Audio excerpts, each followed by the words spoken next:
Welcome to Talking Technology with VI Labs. At VI Labs, we believe technology is the single greatest enabler for people with sight loss and all disabilities. If you're looking for the latest news and conversation on tech from a more accessible perspective, you've come to the right place.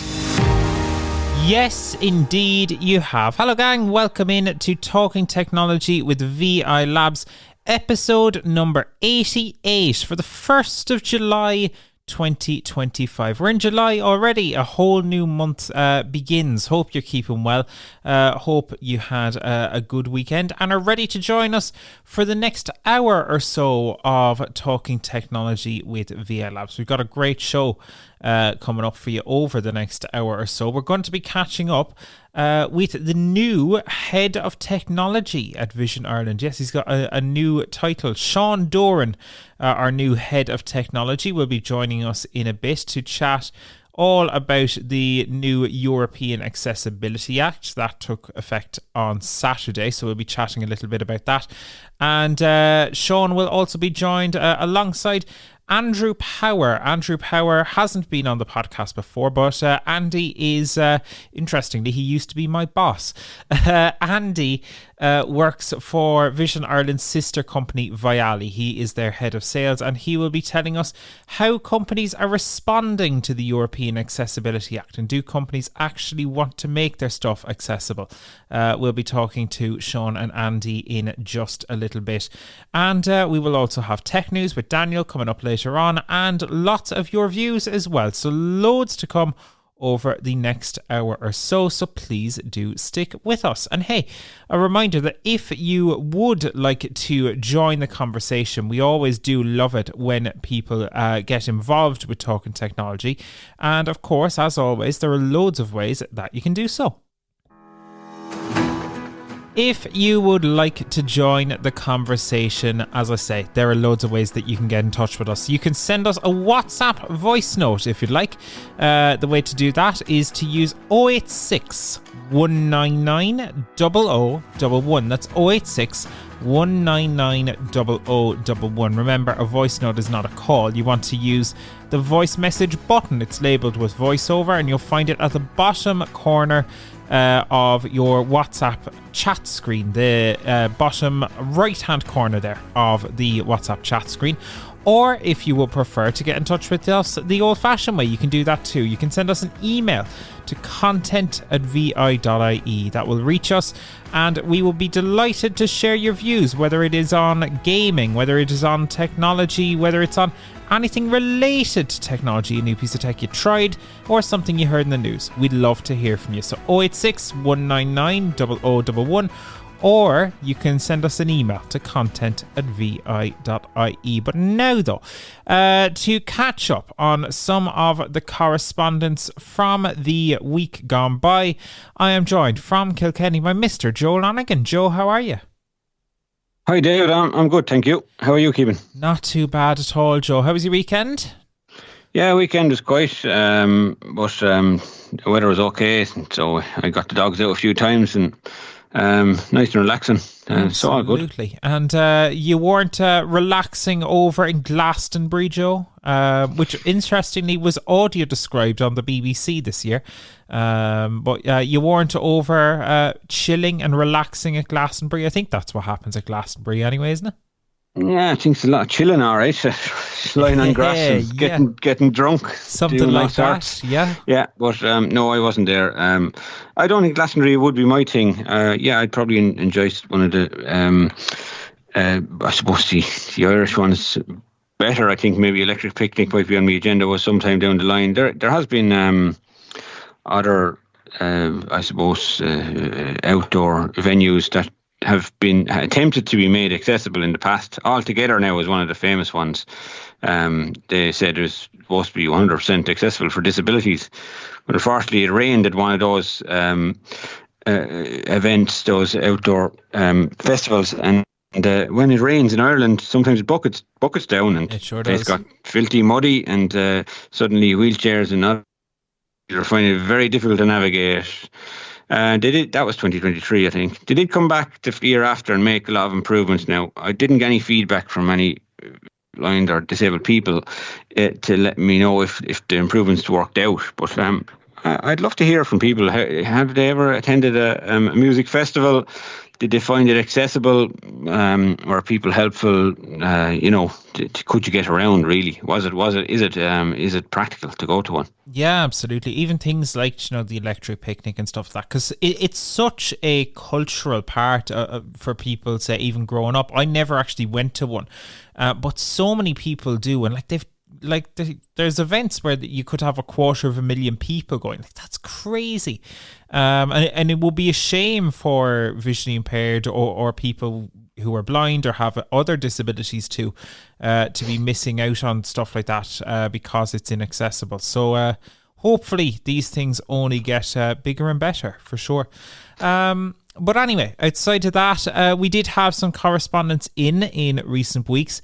One of those was from Derry Lawler. Derry was following up on a segment we had in our Tech on Tap newsletter about accessible gaming and improvements that are coming to Steam. Hi, David and Joe. Hope you're keeping well. It's Derry here again. I noticed last week you put in the magazine, in the weekly email you send out, you were talking about the accessibility of games listed on Steam. But I bought one called Vially, and there's a mod for it. But I paid about, I'd say it was $17 or $18, I think, at the time. But it's an incredibly difficult website. Just a matter of interest, have you managed to actually buy and download the game successfully? Trying to find it is impossible, and download and install it is extremely impossible. I'm just wondering, have you tried doing that yourself? Short answer is no, Derry, from me anyway. And Joe, yourself? No, I don't use Steam Deck or I had a look on the website, steampower.com. The website itself seems fairly accessible, all right, and has headings and links, and it seems to be very readable with JAWS, but that kind of gaming is not my thing, I suppose. Maybe there might be other social areas that they get involved in. Able gamers might be able to help them out, or there might be a mailing list out there that some people might be using the Steam platform. But personally, I haven't used it yet at all. You haven't used it yet, David? No, I do kind of, at some stage I would like to. They announced, interestingly enough, after we did that, I was kind of raging actually. I wrote that original piece from the press release that Steam sent. Basically, they're implementing a feature, I think we covered it in Talking Technology too, where you can now basically filter different games by their accessibility features, and I was like, that's really cool, but it wouldn't be worth it to me on something like a Steam Deck or even on PC gaming, if I didn't have full screen reader access and stuff like that. So it is something I'd like to try in the future. Steam seem to be improving the accessibility, but the gaming industry has been notoriously slow to catch up with this kind of thing. So I think it's going to take time, and I don't know when it was that you were trying to download Stardew Valley, Derry. So maybe things have improved a little bit now, but it is a complicated process. Steam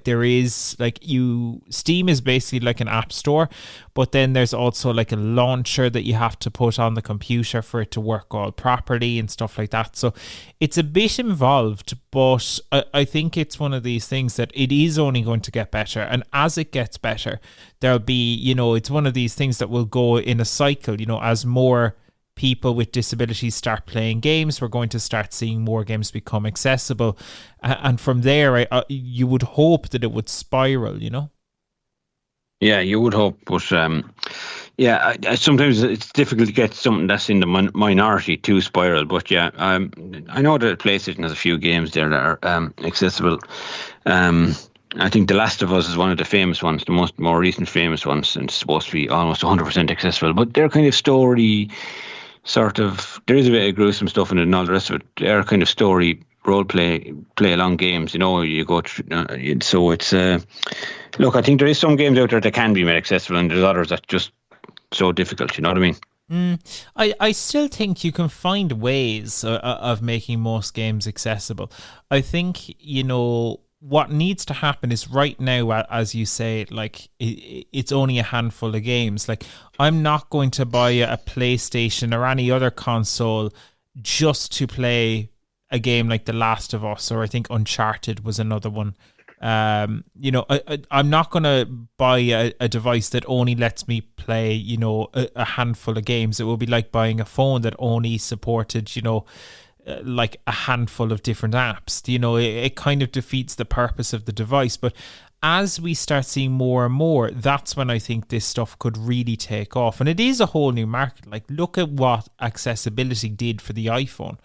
It is a minority, as you say, but it's a big number too in the scheme of things. Like, it does shift a dial, I think. So yeah, well, that's a good point, I suppose. What VoiceOver did for the iPhone, yeah, of course, that, and all the apps on the App Store, well, not all of them, a lot of them on the App Store are very accessible. So, yeah, I agree with you there. Look, you can get a chain reaction from stuff, but yeah, well, let's wait and see. Absolutely. Let's wait and see indeed. And thank you, Derry, for that voice note. Hopefully we will see gaming and indeed the places where we go to get games get more accessible in the future. That would be great to see.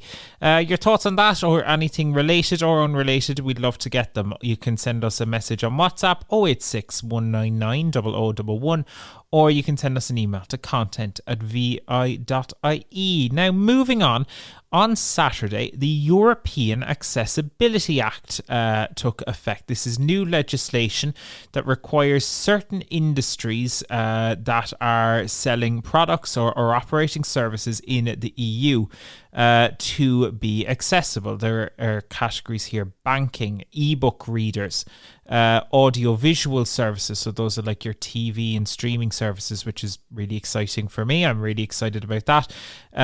Ticket machines and lots of other devices. They are now legally required to be accessible for the first time, whether they are in the public sector or the private sector. So, Joe, this is a really big deal, isn't it? Oh, David, yeah, it is a big deal. Yeah, what difference will it make? Now, that time will tell.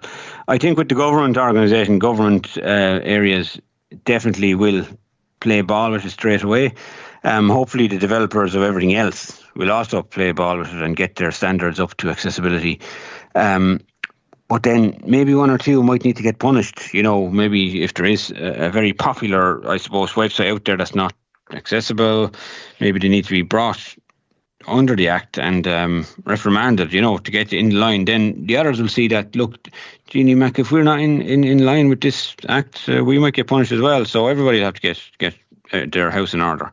But that's probably the plan. I suppose if you don't bring in a legislation for something and things aren't working, it'll never be working. So this is a starting point of getting the whole system working for everybody, So that's where I see it. It's an interesting one. I think it is going to be, it is going to take time. It is going to take the regulators to actually do stuff. I mean, we need them to get on board and actually, do the regulating, as is their job. But hopefully that will happen in time. But hey, let's chat a little bit more about this now. With Sean Doran and Andrew Power. Sean, the head of technology at Vision Ireland, and Andrew Power, the head of sales at Vially. Here's what happened when I caught up with Sean and Andy last week, starting with the conversation I had with Sean. And now on Talking Technology, I am delighted to be joined by a voice who's no stranger to Talking Technology, although he hasn't been around in a while. And he has got a brand new title as well since we last spoke to him. I'm delighted to be joined by the recently appointed new head of technology at Vision Ireland, Mr. Sean Doran. Sean, how are you? Very well, David. Thanks very much. It has been a long time since I've been on the podcast, and I'm delighted to be back on. I think it was like WWDC like 2 years ago. It's been that long. That's amazing. It sure has. But head of technology now. Yeah, it's definitely a change, and it's great that, obviously we've been all working hard in Vision Ireland trying to get, technology, been people more aware of either mainstream technology or bespoke and where they both meet. And it's an ongoing process, and technology's not going to rest, and we can't either.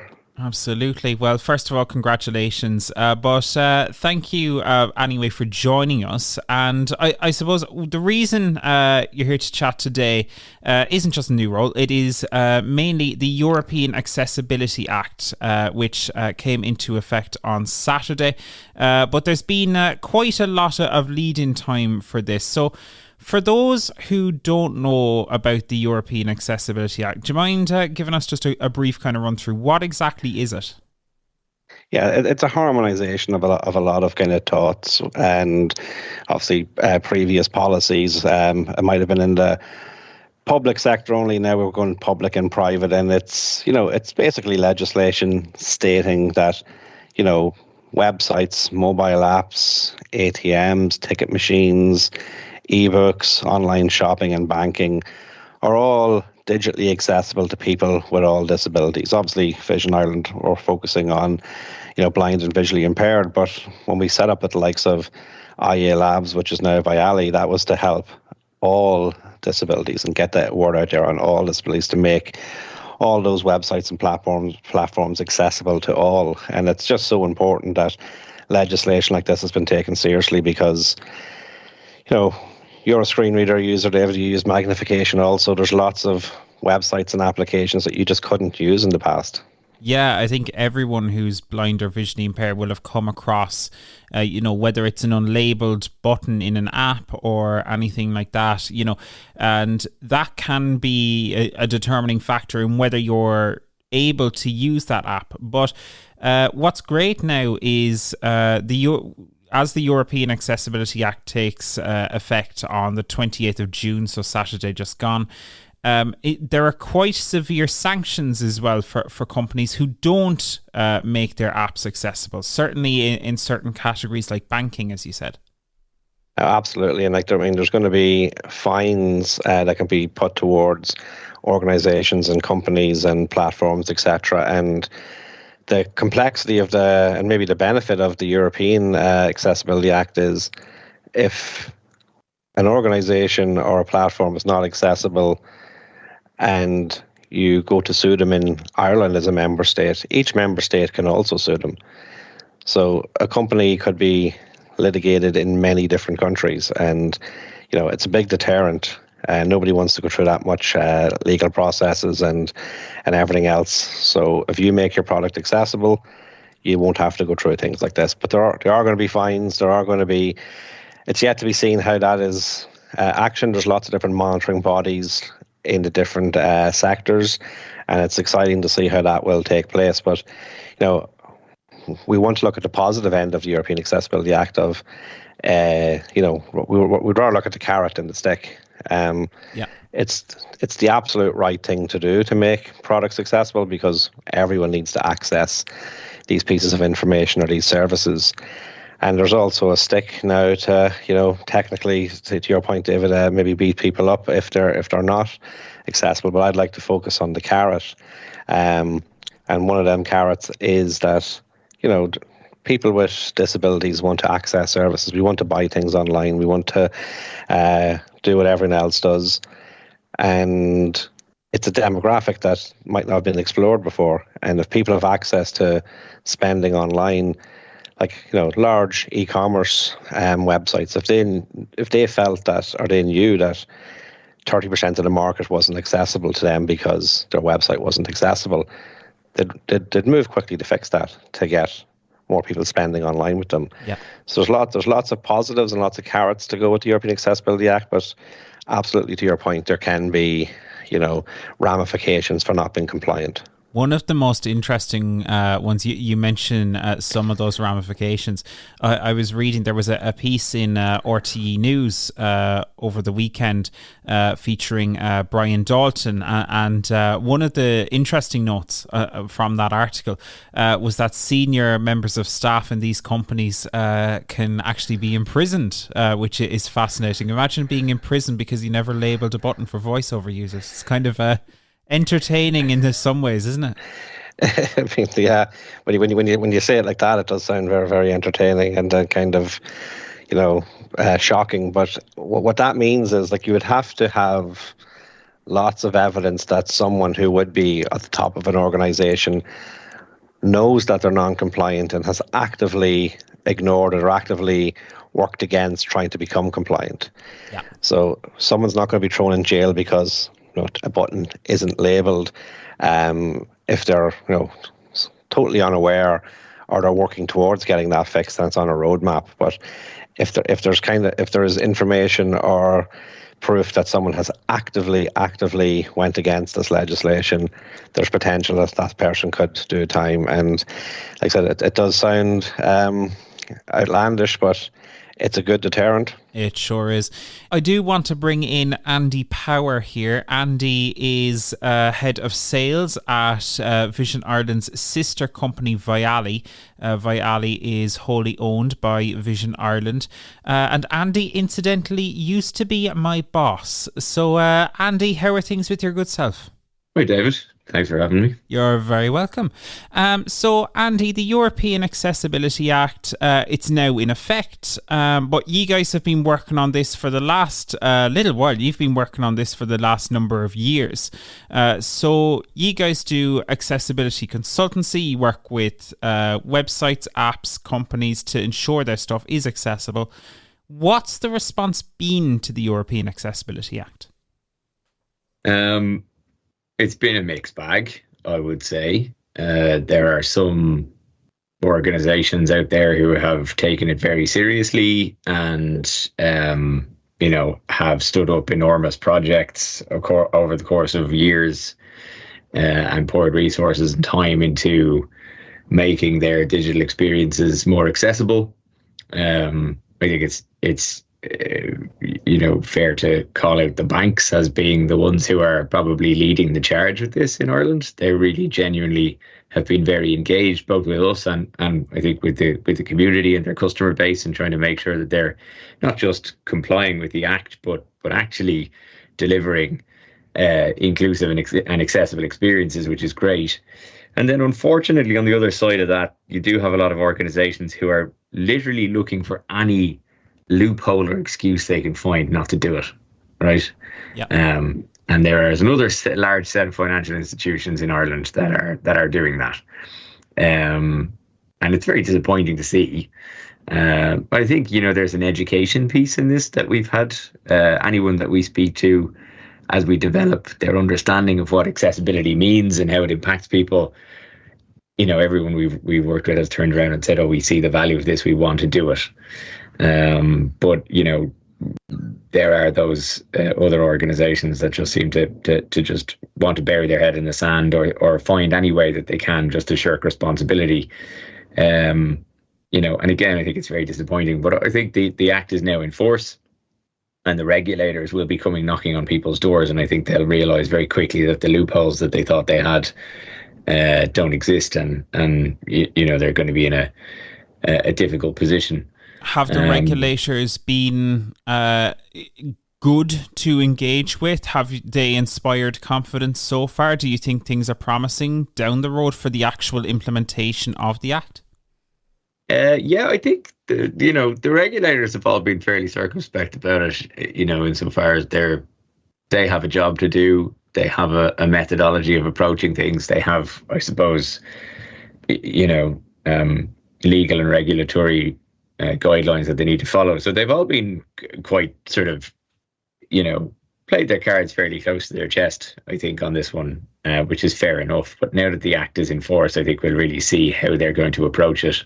We have a model for it from the NDA, who've done amazing work over the last number of years in the public sector, supporting organizations and also, I suppose, driving that along by,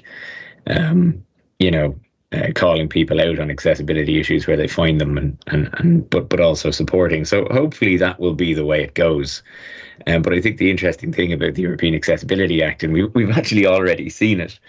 So there's an article in RTE last week about this, and a large retailer that we've been working with said that they already had people in touch with them asking them if they're doing this, if they're complying, if they're on board with it. So I think the floodgates will open, and there's a lot of people out there who have had bad experiences with organizations who are ready to lead the charge, and I think the regulators will need to respond to that fairly quickly. Unfortunately, as I say, there's a lot of organizations that seem to want to do this, and then there's a lot that seem to want to do everything they can to avoid the effort, I think, which is disappointing.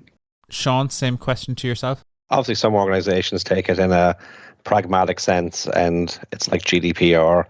Lots of new legislation comes in.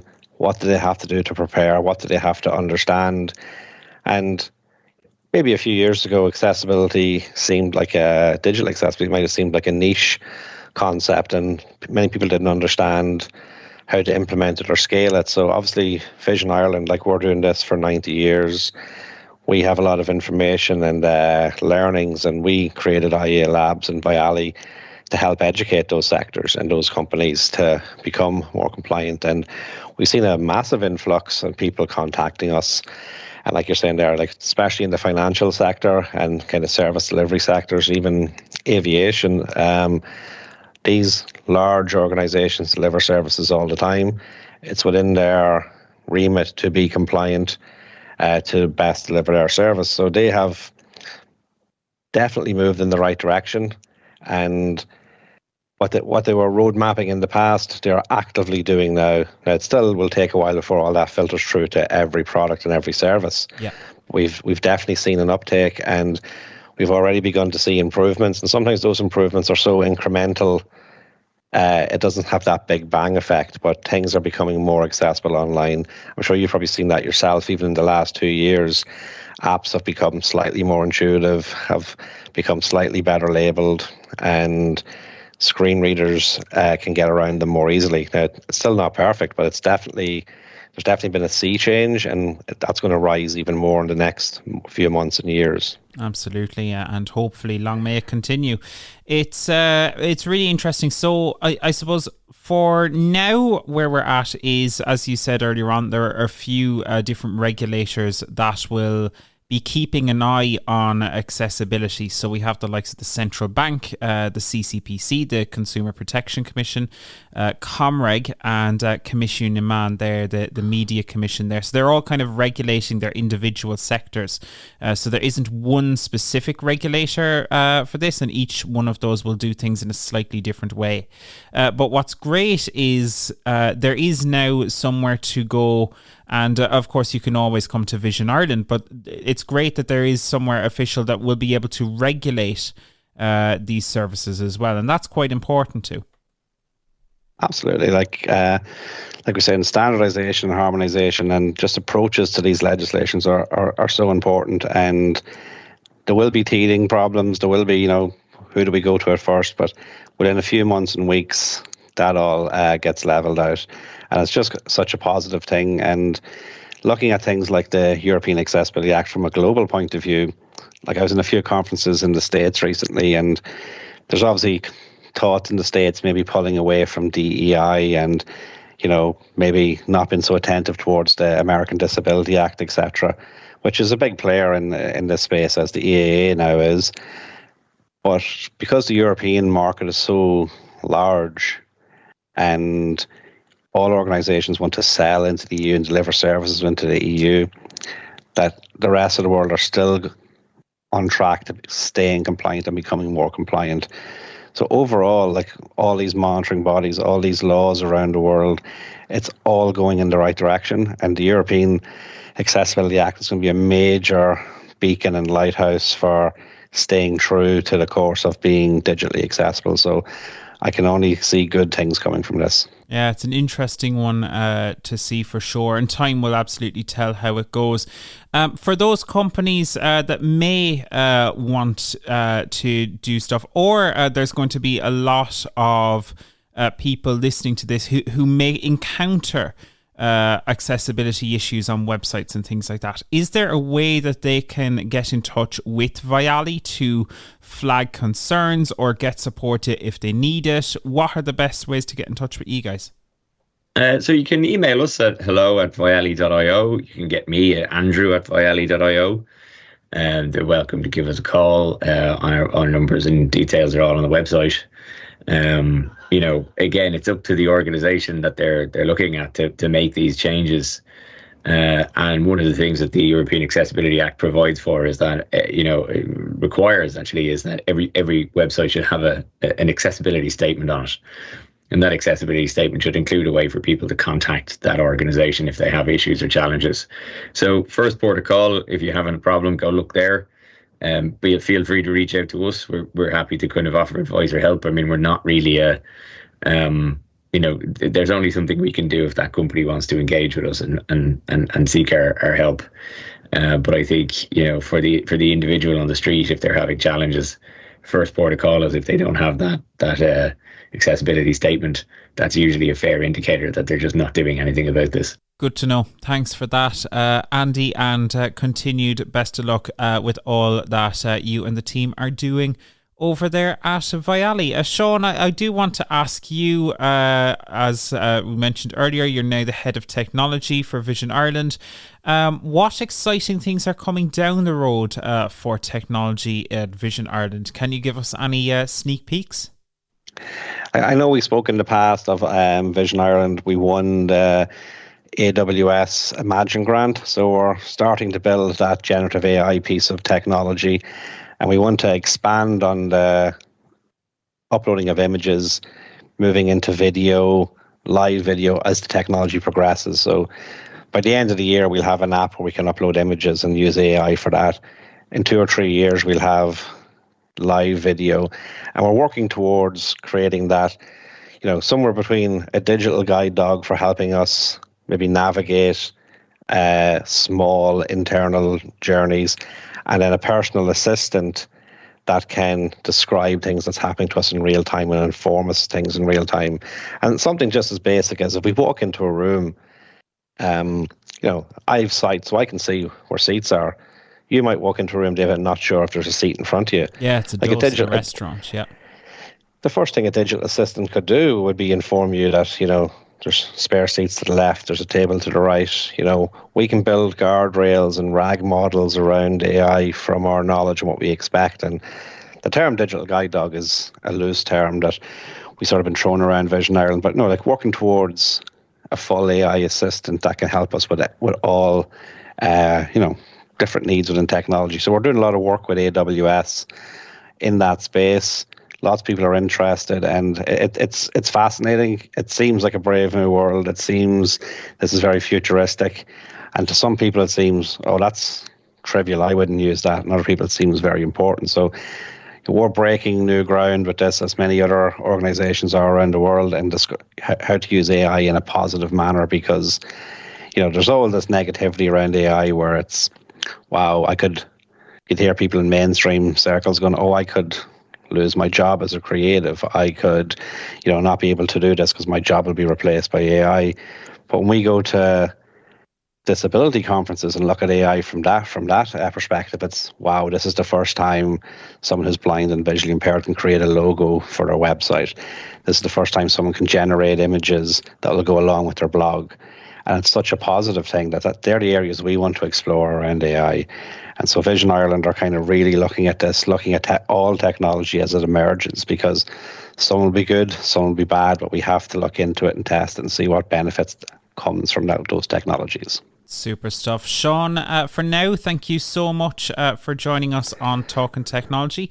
A reminder for people, if you do want to get in touch with us at any time to share your views, thoughts, anything like that on what we're doing in Vision Ireland, our content, anything like that at all, you can send us an email. The email you need, it's content@vi.ie, or you can send us a WhatsApp voice note, 086 199 0011. But now let's move swiftly on. It's time for the Nuacht. This is Talking Technology News. So, with your latest Talking Technology news, I'm Daniel Dunn. Bank of Ireland has rolled out a number of new accessibility improvements to coincide with the European Accessibility Act taking effect. They have also looked forward to a number of improvements coming down the line, including improvements to the bank's mobile apps. The company has rewritten lots of its communications for customers to make them more accessible and easier to follow. The updated communications span a wide range of banking services and products, including current accounts, loans, mortgages, and credit cards. Each item, including letters, website content, and brochures, has been reviewed and rewritten to be shorter, clearer, and jargon-free, with a target reading age of 16 or below.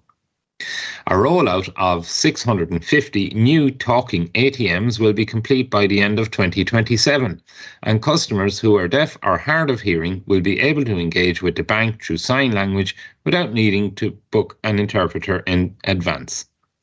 Anya McCleary, Chief Customer Officer at the Bank of Ireland, said, "We fully support the mission of the European Accessibility Act by making our services and communications more inclusive. We're helping to remove barriers and empower every customer to manage their finances. These enhancements will make banking more accessible for everyone, and Bank of Ireland remains committed to listening, learning, and continuously improving." Chris White, CEO of Vision Ireland, also welcomed the move, saying, "Vision Ireland is pleased to be part of the user testing of Bank of Ireland's new ATMs. We have engaged with individuals who have a range of disabilities, and we found Bank of Ireland's ATMs to be among the most accessible we've encountered. Features such as clear audio guidance, tactile keypads, consistent interface layout, and high contrast screens significantly enhance usability. Our testers reported a high level of confidence and independence when using these machines. Hopefully, this is the start of continuous improvement for Bank of Ireland, and in time, other banks and services will follow." In other news, the Berlin Commissioner for Data Protection has formally requested Google and Apple to remove the Deepseek AI app from the App Store and Google Play Store. Deepseek is kind of like ChatGPT, except it is owned and operated by a Chinese company. The German regulator is concerned that users of the Deepseek app in Europe could have their data transferred to servers in China for processing. This will be against the General Data Protection Regulation. Removing Deepseek from the App Store would definitely reduce usage. However, it's not clear how this move could impact third-party apps that are using technology from Deepseek in their apps through an API. Countries being concerned about user data is nothing new, with America requesting that apps such as TikTok be removed from their app stores earlier this year. Google and Apple will now have to review the Commissioner's report and decide whether Deepseek AI will be removed from their stores or not. The move from the regulator is independent of the German government. Are you concerned with where your data moves online? Let us know with a WhatsApp voice note. And finally, for now, a new version of the Meta glasses looks to be on the way. While we are still eagerly waiting for some of the AI features to launch officially in Ireland, Meta is set to launch a new style of glasses in partnership with Oakley. While some of the glasses from the range are limited editions, they will contain better battery life of up to 8 hours, a higher resolution camera, and the same AI features seen on the Meta Ray-Ban glasses. Ireland is on the list of launch countries, with the products set to go on sale from the 11th of July. The list of launch countries include the US, Canada, UK, Ireland, France, Italy, Spain, Austria, Belgium, Australia, Germany, Sweden, Norway, Finland, and Denmark. Meta also revealed that the glasses have now got millions of users, which is very promising for the future. Hopefully, accessibility of the range will continue to improve, and we get official support for Meta's AI visual features in Ireland soon. But that's it for now. If you're looking for technology content from VI Labs, why not subscribe to the VI Labs YouTube channel? Just search VI Labs Accessibility on YouTube. For now, though, it's back to you, David. Daniel, I gotta hand it to you. That was superb country listing right there. Do you know, they always taught us when we were in college doing media stuff to never read a list. But I must say, Daniel, you read a list and you read it with pizzazz, sir. How did you get on with that? Thanks very much, David. Yeah, just took a deep breath and went for it. Absolutely. There you go.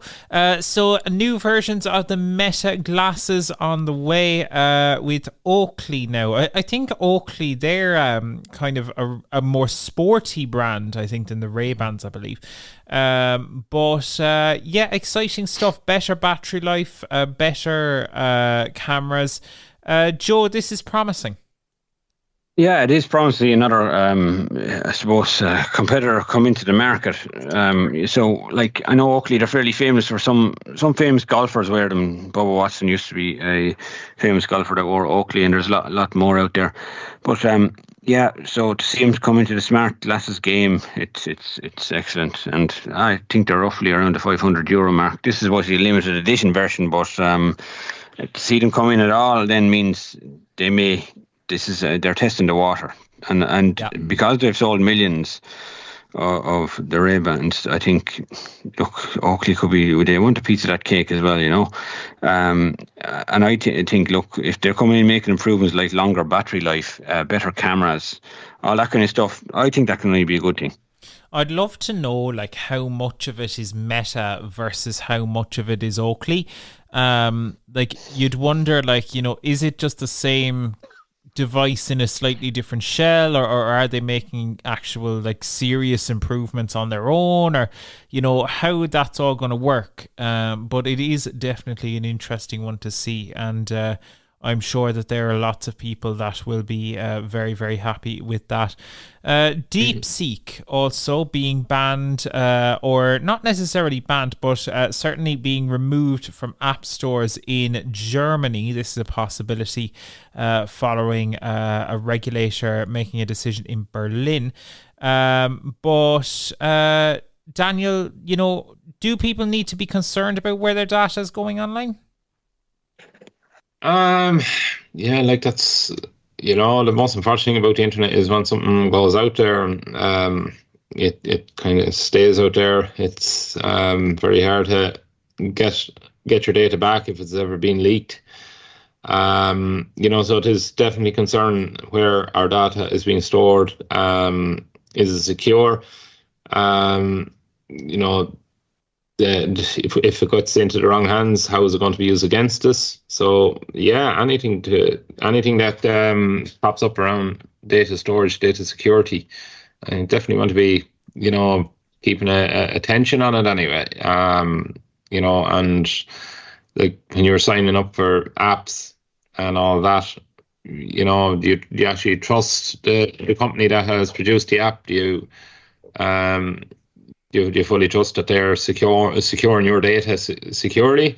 Are they outsourcing that to a third-party company to source your data? So there's lots of, you know, if you are very concerned about your data, you know, there's lots of places where it can go, where it can end up. And yeah, so, like, you know, under the GDPR Act that was mentioned there in the news, this is where Germany seems to be finding fault with Deepseek. You know, so it's like there's a very strong kind of guideline in Europe that if it's data on European citizens, it's got to stay inside the EU. So it'll be interesting to see how this one goes, you know.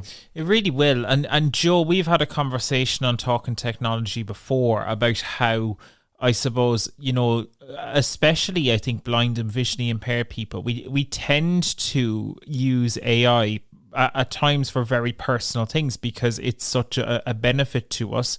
And, you know, it can be the only way to fully access a bank statement or whatever the case may be.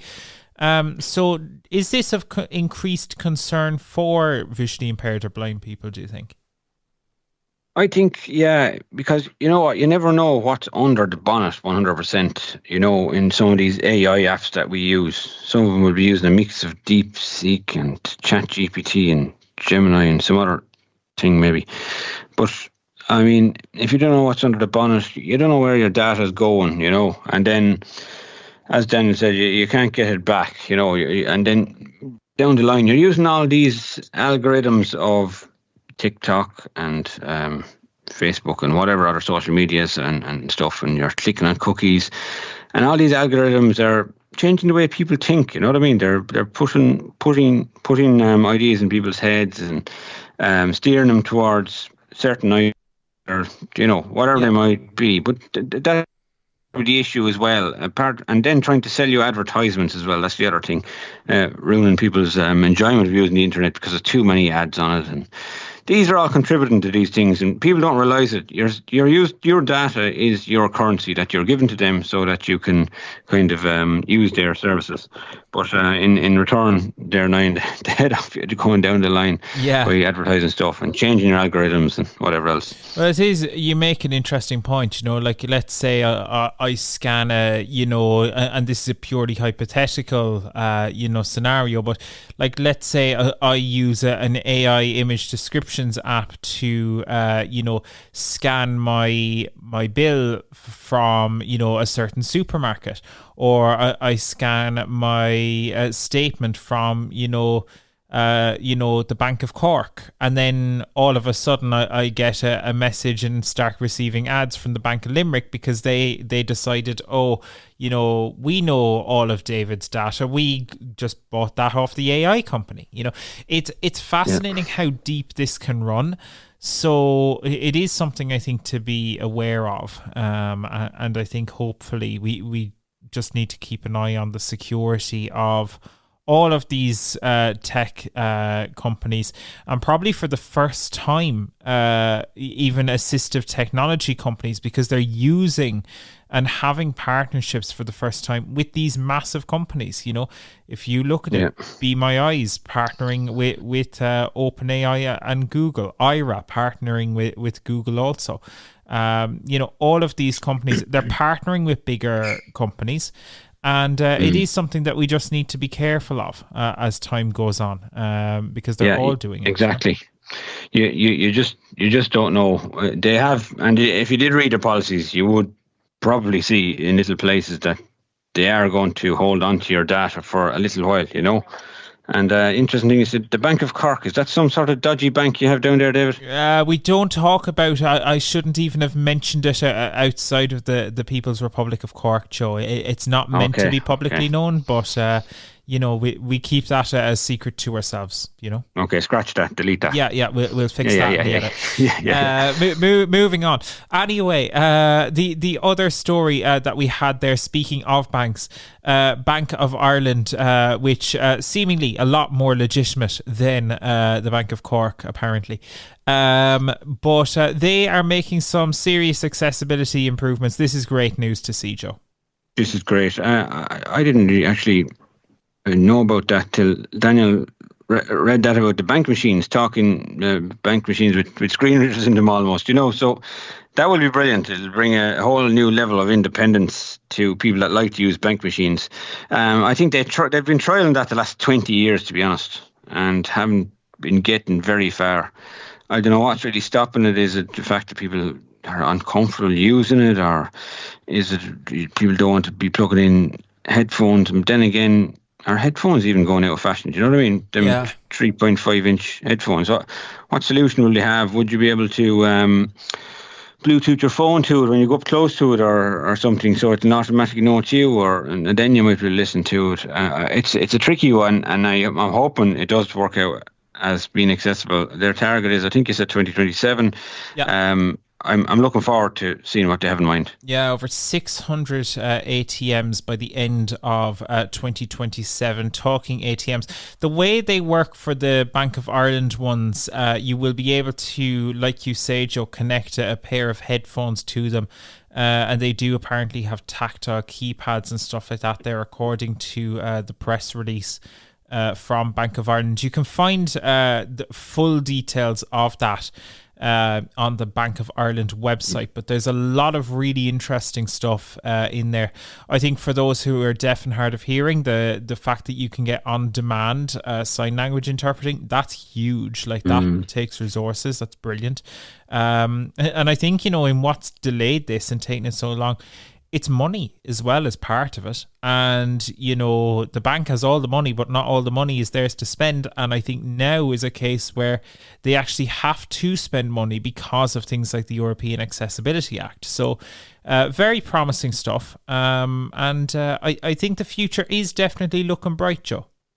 Yeah, definitely looking bright. If those kind of things do follow through and it's not all talk, I'm looking forward to using a bank machine on my own. I tend to go into shops now and get cash back at the desk, but that's not always practical, and some shops don't give cash back, and usually it's a limit of 70 to 100 euros. So yeah, having access to a bank machine, maybe before you go on holidays or whatever, it's always good to have some cash with you, you know. Yeah.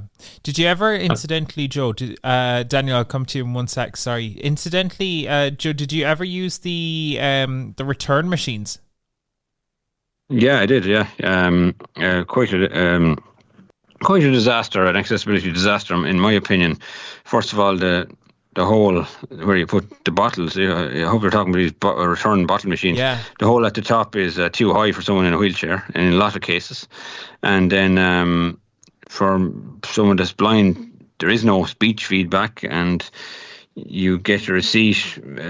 You're supposed to be able to see. You should be able to get the message that there's 100 bottles after going in and €15 back or whatever. But like, how are you supposed to know that? You know what I mean? Or if a bottle gets rejected, it just keeps spinning around the thing, and you have to put your hand in, and you don't always know them things are safe. And there's also that hygiene thing going on, where they're not that clean either, I think. Look, don't get me started on those machines, David. Yeah, it's such a dose, because they could have been so much more accessible. And, it really just, it shows that we do need to get these companies thinking about accessibility before they actually install the things, because it's much easier to make something accessible from the start rather than try to remediate it.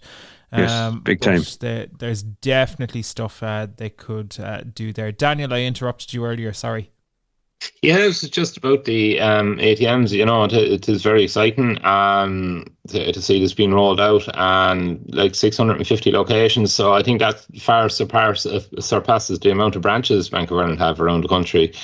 So it probably means that some supermarkets might have a Bank of Ireland ATM inside their stores, and that to me sounds like some of those supermarkets are going to get them as well. So it sounds like it could be a good spread of them right out across the country.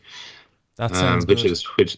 which is great to see, because when you hear announcements like this, you'd imagine from the outset, it's only going to be the ATMs at the bank branches, and like so many of those have been closed down and removed over the last few years that we really don't have that many bank branches around. From, I suppose when you look at one company, they don't have that many bank branches in smaller towns and rural areas in particular. So it means that there's going to be a better spread around the country, I think. But you know what is great as well? And I think Bank of Ireland have proved this, that if they share the information and do shout about accessibility improvements, because then people hear about it. We could easily be talking about AIB or PTSB or EBS or any of those now, but and we would do it. Just share the information. Tell us what you're doing to improve accessibility, because that's how, for people to actually use these services, we need to know they exist. So exactly, yeah. And it's kind of the feedback. If you need to get feedback, and you need to let people know this stuff is available, and then more people will use it. It'll inspire them to continue on making accessibility better and better, which in turn brings more people to use it. But I suppose it's getting the word out initially. Yeah. That's the challenge. And I suppose if we hear of other banks and all that doing it, we'll try and hit on it and broadcast it, but sometimes you don't get to hear about it. So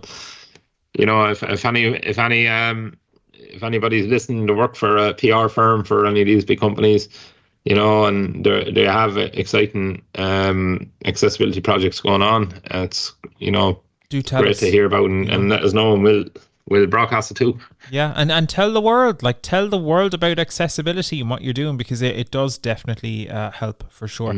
But Daniel, Joe, thank you so much for now, for the news, for the commentary on the European Accessibility Act, and thank you for joining us as always. And that goes to you too. Thank you so much for joining us for episode number 88 of Talking Technology with VI Labs. That's about our lot for this episode, but we will be back in 2 weeks' time for another episode. So hey, if you do want to, you've enjoyed what you've heard and you want to get more, you can subscribe to VI Labs over on YouTube, or you can subscribe to our podcast feed by using any of your podcast app of choice. You can listen on Spotify, Apple Podcasts, all of them there. We're absolutely everywhere we are. So do be sure to subscribe. You can also catch up with our Tech on Tap newsletter. Full details of that can be found on our website, vi.ie, where you can also find details of our upcoming training courses. We've got a whole load of courses coming up over the next couple of months. So just go to the upcoming events section, and we would love to have you along. Absolutely love to have you along. So for now, though, that is about our lot. Thank you so much for listening. We'll see you in 2 weeks' time for another episode of Talking Technology. But for now, stay safe and have a good week. Thanks for listening to the Talking Technology podcast with VI Labs.